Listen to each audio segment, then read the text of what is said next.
नमस्कार। आज के इस एक्सप्लेनर में हम सीधे मुद्दे पर आते हैं। हम एक ऐसे टॉपिक पर बात करने वाले हैं जो मेडिकल साइंस की पूरी दुनिया को सच में पलट कर रख रहा है। सोचिए, अब तक हम क्या करते थे? क्रॉनिक डिजीज यानी इन लंबी बीमारियों को सिर्फ मैनेज करते थे, राइट?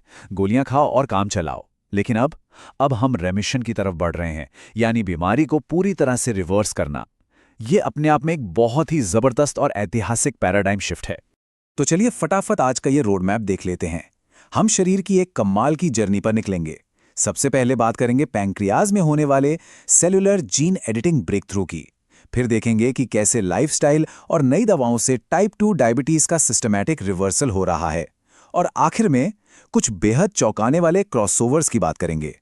चलिए अपने पहले पड़ाव से शुरू करते हैं, सेलुलर ब्रेक थ्रूज, पैंक्रियास और टाइप 1 डायबिटीज। ये टाइप 1 डायबिटीज के लिए एक ऐसी फ्यूचरिस्टिक तकनीक है जो सच में बहुत बड़ी उम्मीद जगाती है। अब यहां ध्यान दीजिए, ये हाइपोइम्यून बीटा सेल्स का कॉन्सेप्ट सच में माइंड ब्लोइंग है। नॉर्मली क्या होता है, जब किसी की बॉडी में नए सेल्स ट्रांसप्लांट किए जाते हैं तो उन्हें जिंदगी भर दवाइयां खानी पड़ती हैं ताकि उनका अपना ही इम्यून सिस्टम उन नए सेल्स को रिजेक्ट ना कर दे। लेकिन इन जीन एडिटेड बीटा सेल्स को लैब में कुछ इस तरह मॉडिफाई किया गया है कि हमारे इम्यून सिस्टम की रडार से एकदम गायब हो जाते हैं। आप इसे एक तरह की अदृश्य होने की शक्ति या इनविजिबिलिटी क्लोक कह सकते हैं। मतलब बिना किसी भारी भरकम इम्यूनोसप्रेसिव दबा के ये सेल्स शरीर में एकदम सेफ रहते हैं, है ना कमाल? और ये बात सिर्फ थ्योरी नहीं है। UP42-1 ट्रायल की ये टाइमलाइन देखिए। पहले ही दिन इन मॉडिफाइड सेल्स को पेशेंट की बांह की मांसपेशी में ट्रांसप्लांट किया गया। सिर्फ 4 हफ्ते बाद देखा गया कि ये सेल्स बिल्कुल जिंदा हैं और इंसुलिन भी बना रहे हैं। लेकिन असली मैजिक 14 महीने बाद दिखा।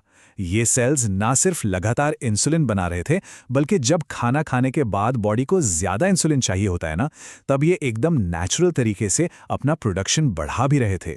ये साबित करता है कि ये जेनेटिकली प्रोटेक्टेड सेल्स लंबे समय तक बिना किसी एक्स्ट्रा दवा के परफेक्टली काम कर सकते हैं। खैर, अब इस एक्सप्लेनर के दूसरे हिस्से पर चलते हैं, systemic reversal, rethinking type 2 diabetes. आइए देखते हैं कि टाइप 2 डायबिटीज को रिवर्स करने के लिए ये सब कैसे काम करता है। तो यहाँ सबसे क्रूशियल पॉइंट ये है कि हमारी मॉडर्न मेडिसिन अब एक साथ कई बायोलॉजिकल डिफेक्ट्स को टारगेट कर रही है। जैसे रेटाट्रुटाइड नाम की इस नई अप्रोच को ही ले लीजिए। ये एक साथ 3 अलग अलग हार्मोन्स की नकल करती है। पहला GLP-1 जो ब्लड शुगर कम करता है और डाइजेशन को धीमा करता है। दूसरा GIP जो इंसुलिन रिलीज करने में मदद करता है। और तीसरा ग्लूकागॉन जो ये पक्का करता है कि शरीर एनर्जी का बेहतरीन इस्तेमाल करे। इन तीनों को एक साथ मिलाकर ये दवा मेटाबॉलिज्म की कई प्रॉब्लम्स को एक ही झटके में टैकल कर लेती है। अब स्क्रीन पर दिख रहे इस नंबर पर गौर कीजिए, 16.8%। ये कोई छोटा मोटा नंबर नहीं है। एली लिली के फेज 3 क्लिनिकल ट्रायल में 40 हफ्तों तक रेटाट्रुटाइड लेने वाले पेशेंट्स ने औसतन इतना बॉडी वेट लूज किया। और सबसे इंटरेस्टिंग बात क्या थी पता है? ट्रायल खत्म होने तक वजन कम होने का ये ग्राफ रुका ही नहीं था। ये साफ दिखाता है कि ब्लड शुगर को मैनेज करने के साथ साथ वजन घटाने में ये एडवांस्ड फार्मास्यूटिकोलॉजी कितनी ज्यादा इफेक्टिव है। लेकिन देखिए, रियल वर्ल्ड की अपनी अलग चुनौतियां होती हैं। अब इस टेबल को ही देख लीजिए। ये दिखाता है कि दिन और रात की शिफ्ट में काम करने वाले लोगों के रूटीन में कितना जमीन आसमान का फर्क होता है। नाइट शिफ्ट वालों का रूटीन इतना बिगड़ जाता है कि वो ज्यादा बार खाते हैं, उनकी ज्यादातर कैलोरीज अनहेल्दी या मीठे स्नैक्स से आती हैं और उनके ब्लड शुगर लेवल्स में भी बहुत बड़े स्विंग्स यानी उतार चढ़ाव देखने को मिलते हैं। इससे हमें यह समझ आता है कि जब हमारी बायोलॉजिकल क्लॉक बिगड़ती है तो मेटाबॉलिज्म को संभालना कितना मुश्किल हो जाता है। क्लिनिकल रिसर्च की तरफ वापस लौटें तो रीसेंट स्टडीज एक बहुत ही पॉजिटिव बात कंफर्म करती हैं, और वो ये कि सही न्यूट्रिशन के जरिए टाइप 2 डायबिटीज का रेमिशन पूरी तरह पॉसिबल है। इसका पूरा सीक्रेट छिपा है एक्टोपिक फैट को कम करने में। आसान भाषा में समझें तो ये वो ज़िब्बी और खतरनाक फैट है जो लिवर और पैंक्रियास जैसे अहम अंगों में जमा होकर उनके काम में अड़ंगा डालता है।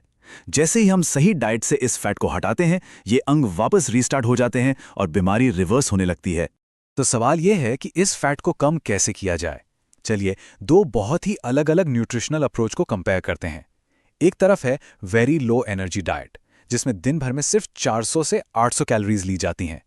ये एकदम से रैपिड रेमिशन लाती है, लेकिन इसके लिए आपको सख्त मेडिकल सुपरविजन चाहिए होता है। दूसरी तरफ है मेडिटेरेनियन डाइट, जो मेनली प्लांट बेस्ड है।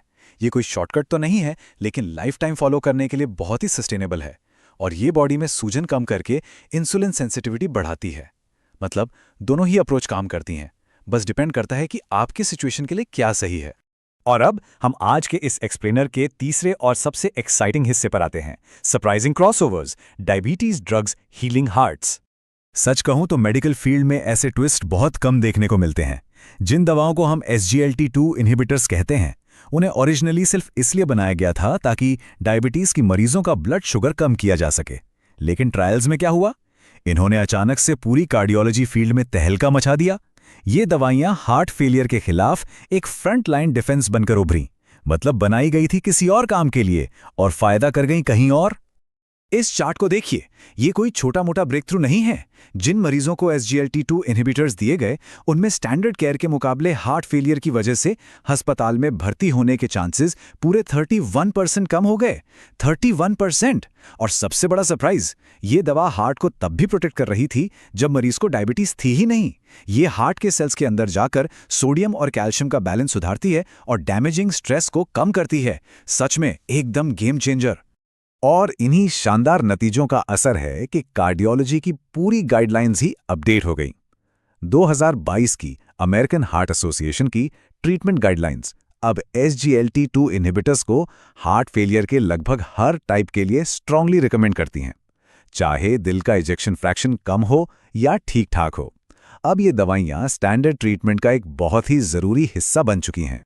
तो आज के इस एक्सप्लेनर को रैप अप करते हुए एक बहुत ही गहरा सवाल उठता है। जैसा कि हमने देखा, हमारी मेडिकल साइंस अब जिंदगी भर बीमारी को सिर्फ मैनेज करने की पुरानी सोच से बाहर निकल रही है और एक्टिवली बीमारियों को रिवर्स करने पर फोकस कर रही है। लैब में सेल्स के DNA को एडिट करने से लेकर न्यूट्रिशन के जरिए ऑर्गन्स को ठीक करने तक हेल्थ केयर का पूरा नजरिया बदल रहा है। तो जरा सोचिए, जब अलग अलग अंगों के इलाज ऐसे ही आपस में जुड़ते जाएंगे तो integrated multi organ health care का भविष्य कैसा होगा? क्या हम एक ऐसी दुनिया की तरफ बढ़ रहे हैं जहां क्रॉनिक बीमारियां हमेशा के लिए इतिहास बन जाएंगी? ये सवाल सच में सोचने पर मजबूर करता है। खैर, आज के लिए बस इतना ही। आगे भी ऐसे ही नई नई चीजें सीखते रहिए।